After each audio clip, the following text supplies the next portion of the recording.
আম ভাঙতে এসে আর আম খাবো না, এটা হতে পারে না। একটা গাছ পাকা আম পেয়েছি, এই গাছ পাকা আমটা দু টুকরো ভাগে ভাগ করে এবং আসিফ দাকে দিলাম আর আমিও নিলাম। তো টেস্টও সেরা হবে। আর আসিফ দা তো সেই না, লাভলি। হ্যালো বন্ধুরা, আজকে আমরা যাব প্রথমত আম ভাঙতে। আর এই যে আমাদের আসিফ দা এখন মাথাতে ক্যারেট নিয়ে যাচ্ছে, আর আমি নিয়ে আছি, দেখতে পাচ্ছেন এই যে ব্যাগ, পেছনে আম ভাঙা টুসি।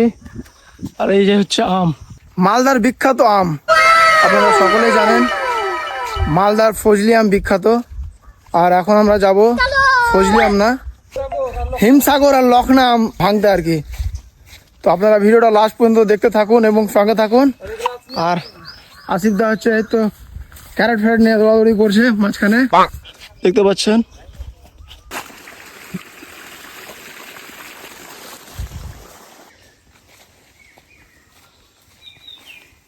আমটাকে মনে হচ্ছে যে কপিয়ে দিয়েছে, দু টুকরো করে দিয়েছে, দেখতে পাচ্ছেন। কার মনে যে কতটা হিংসা রয়েছে। এই রাস্তা দিয়ে আমরা আসতাম, কিন্তু এই রাস্তায় প্রচন্ড কাদা আর জল লেগে আছে, তার জন্য আমরা এখন পায়ে হেঁটে যেতে হচ্ছে আমাদের বাগানের দিকে। তো আপনাদের বাগানে গিয়ে আপনাদের সঙ্গে দেখা হচ্ছে যে আম কি কেমন অবস্থা হয়েছে সম্পূর্ণ আপনাদের দেখাবো। তো আপনারা সঙ্গে থাকুন এবং দেখতে থাকুন।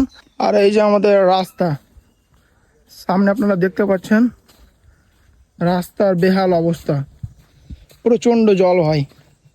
জলের জন্য বাইক নিয়ে আসতে পারলাম না। মালদার যে আম কিভাবে ভাঙে সেটা আপনাদের আজকে দেখাবো। রাতে বৃষ্টি হয়েছে বলে কঠিন অবস্থা রাস্তার, দেখতে পাচ্ছেন জল প্রচণ্ড জমেছে। আর সামনে একটু এগিয়ে আমাদের সে বাগানটা রয়েছে, যে জায়গাটা আমাদের বাগানটা রয়েছে সেখানে একদম প্রচণ্ড জল ভাই, দেখতে পাচ্ছেন এক কোমর করে জল হবে। তো নিচে দিয়ে তো হেঁটে যাওয়া সম্ভব নয়, তার জন্য আমরা এখন আর একটু ওপরে রাস্তা চুজ করলাম। ফজলি আমের গাছ, প্রচণ্ড বড় গাছ, দেখতে পাচ্ছেন। আমগুলো দেখেন ভাই, ফজলি আম, এই হচ্ছে ফজলি আম। এই আমের এখনো টাইম হয়নি আর কি, দেখতে পাচ্ছেন ফজলি আম। ফাইনালি বাগানে চলে এসেছি, এই দেখতে পাচ্ছেন আম, এখানে হচ্ছে আম, এই হচ্ছে আম। তো আমরা এখন এই বাগানে যাওয়ার জন্য একটা ছোট্ট করে ব্রিজ রয়েছে, সেই ব্রিজটা এখন পার করবো আর কি।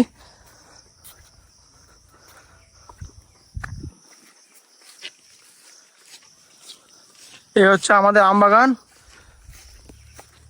তো ফাইনালি আমরা এখন আম বাগানে চলে এসেছি এবং আমগুলো এখন কি করে ভাঙবো সেটা আপনাদের দেখাবো। তো আপনারা সঙ্গে থাকুন এবং দেখতে থাকুন। তার জন্য প্রথমত আমরা হাতে টুসিটা নিয়ে নেব।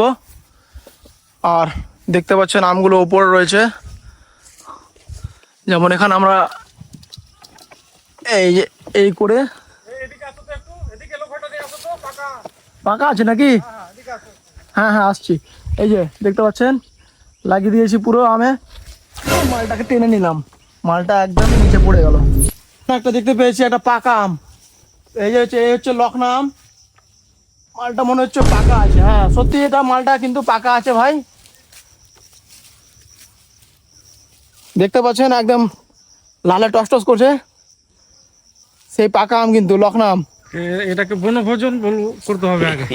আম ভাঙতে এসে আর আম খাবো না, এটা হতে পারে না। একটা গাছ পাকা আম পেয়েছি, এই গাছ পাকা আমটা দু টুকরো ভাগে ভাগ করে এবং আসিফ দাকে দিলাম আর আমিও নিলাম।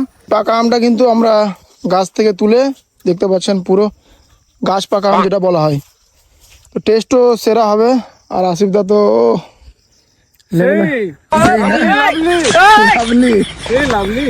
মানতে হবে, কিন্তু গাছ পাকা আমের হিসাবই আলাদা না, সেই লাভলি।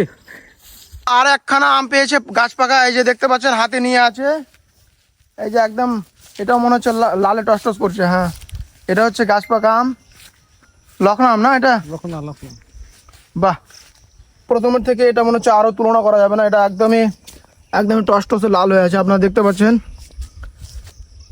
তো আমটার কালার কেমন হয়েছে আপনাদের যদি ভালো লেগে থাকে তো আপনারা কমেন্ট করে জানাবেন যে আমটার রিয়েল কালার আপনারা দেখতে পাচ্ছেন, একদম গাছ পাকা আম, সুগার ফ্রি লখনা। এখন আসিফ দাকে দেখতে পাচ্ছেন একদম আমের টুসি নিয়ে একদম আমটাকে এই যে মালটাকে এই যে তুলে নিল। আর মালদার বাইরে থেকে কে দেখছেন আর আম কে পছন্দ করেন সেটা অবশ্যই আপনারা কমেন্ট করে জানাবেন। আর সাইজগুলো দেখতে পাচ্ছেন, হিমসাগর আমের সাইজ দেখতে পাচ্ছেন, একদম রিয়েল সাইজ। হাতে নিয়ে দেখতে পাচ্ছেন খুব সুন্দর সাইজ এসছে। হচ্ছে মল্লিকা আম, দেখতে পাচ্ছেন আমের সাইজটা, কিন্তু এটার এখনো সম্পূর্ণ বয়স হয়নি, 20 দিন টাইম লাগবে, তারপরে এই আমের বয়স হবে। তার জন্য আমরা এই আমটা এখন ছেড়ে দিলাম। এখানে আম ভাঙা হয়ে গেছে, এই যে দেখতে পাচ্ছেন আমগুলো আমাদের এখন প্যাক হচ্ছে বাড়ি নিয়ে যাওয়ার জন্য। আর সাকুর আম হচ্ছে, এই যে দেখতে পাচ্ছেন সাকুর এখন এক ব্যাগ আম পেয়ে গেছে। আর যদি ভিডিওটা ভালো লাগে এসকে ভ্লগ 99 পেজটিকে লাইক করবেন, কমেন্ট করবেন এবং শেয়ার করবেন। ধন্যবাদ। আরেকটি ভিডিওর সঙ্গে দেখা হবে, কথা হবে। Thank you.